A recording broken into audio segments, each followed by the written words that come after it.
मासूमियत भरे पुराने दौर में अलमारियों में अखबारात भी अंग्रेजी के बिछाए जाते थे कि इनमें मुकद्दस किताबों के हवाले नहीं होते। छोटी से छोटी कोताही पर भी कोई ना कोई सुना सुनाया खौफ आड़े आ जाता था। जमीन पर नमक या मिर्चें गिर जाती थीं तो होशो हवास उड़ जाते थे कि क़यामत वाले दिन आंखों से उठाना पड़ेंगी।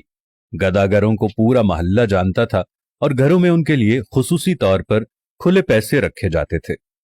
मोहल्ले का डॉक्टर एक ही सिरिंज से एक दिन में 50 मरीजों को टीके लगाता था, लेकिन मजाल है किसी को कोई इन्फेक्शन हो जाए। यरकान या शदीद सरदर्द की सूरत में मौलवी साहिब माथे पर हाथ रखकर दम कर दिया करते थे और बंदे भले चंगे हो जाते थे।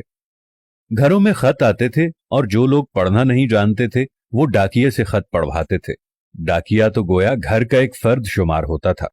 खत लिख भी देता था, पढ़ भी देता था और खाना पानी पीकर साइकिल पर ये जा और वो जा। इम्तिहानात का नतीजा आना होता था तो नस्रुम मिनल्लाहि व फतहुन करीब पढ़कर घर से निकलते थे और खुशी खुशी पास होकर आ जाते थे। ये वो दौर था जब लोग किसी की बात समझकर ओके नहीं ठीक है कहा करते थे। मौत वाले घर में सब महल्लेदार सच्चे दिल से रोते थे और खुशी वाले घर में हकीकी कहकहे लगाते थे। हर हमसाया अपने घर से सालन की प्लेट साथ वालों को भेजता था और उधर से भी प्लेट खाली नहीं आती थी। मीठे की 3 ही अक़साम थी, हलवा, जर्दा चावल और खीर। आइसक्रीम दुकानों से नहीं, लकड़ी की बनी रेड़ी से मिलती थी जो म्यूजिक नहीं बजाती थी। गली गली में साइकिल के मैकेनिक मौजूद थे। जहां कोई ना कोई महल्लेदार कमीज का कोना मुंह में दबाए पंप से साइकिल में हवा भरता नजर आता था। न्याज बढ़ती थी तो सबसे पहला हक बच्चों का होता था। दूध के पैकेट और दुकानें तो बहुत बाद में वजूद में आईं। पहले तो लोग भैंसों के बाड़े से दूध लेने जाते थे। गुफ्तगू ही गुफ्तगू थी, बातें ही बातें थीं, वक्त ही वक्त था। गलियों में चारपाइयां बिछी होती थीं। महल्ले के बाबे हुक्का पी रहे होते थे और पुराने बुजुर्गों के वाकयात बयान कर रहे होते थे। जिन घरों में टीवी आ चुका था उन्होंने अपने दरवाजे महल्ले के बच्चों के लिए हमेशा खुले रखे।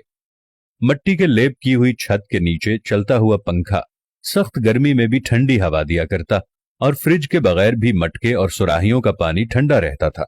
फिर अचानक सब कुछ बदल गया। हम कदीम से जदीद हो गए। अब बावर्ची खाना सीढ़ियों के नीचे नहीं होता, खाना बैठकर नहीं पकाया जाता, दस्तरखान शायद ही कोई इस्तेमाल करता हो। मंजन से टूथपेस्ट तक के सफर में हमने हर चीज बेहतर से बेहतर कर ली, लेकिन पता नहीं क्यों इस कदर सहूलतों के बावजूद हमें घर में एक ऐसा डब्बा जरूर रखना पड़ता है जिसमें डिप्रेशन, सरदर्द, ब्लड प्रेशर, नींद और विटामिन्स की गोलियां हर रोज मौजूद होती हैं। जरा खुद के घर के बारे में ये सारी बातें सोचकर देखें तो आपको सब कुछ यकीनन नजर आएगा जैसा मैंने आपको बताया है। आखिर ऐसा क्यों है? क्यों हम अपने बेसिक किस्म की जिंदगी से हटते चले जा रहे हैं? मैं आज भी आप लोगों से कह रहा हूं, आप साथ वालों के दुख दर्द बांटना शुरू कर दो। आप गरीबों के दुख में दर्द बांटना शुरू कर दो। आप साथ वालों के साथ प्यार मोहब्बत रखना शुरू कर दो। थोड़ी सी माजी की जिंदगी को दोबारा अपनाना शुरू कर दो। मट्टी के बर्तन में खाना खाना शुरू कर दो। दुनिया जहां की नेमतों से दूर हट जाओ। ओवन और फ्रिज को इस्तेमाल करना छोड़ दो। प्रेशर कुकर को इस्तेमाल करना छोड़ दो। अपनी जिंदगी को सादगी की तरफ ले जाओ तो आपके घरों में रखा हुआ ये दवाइयों का डब्बा भी पहले की तरह यहां से गायब हो जाएगा।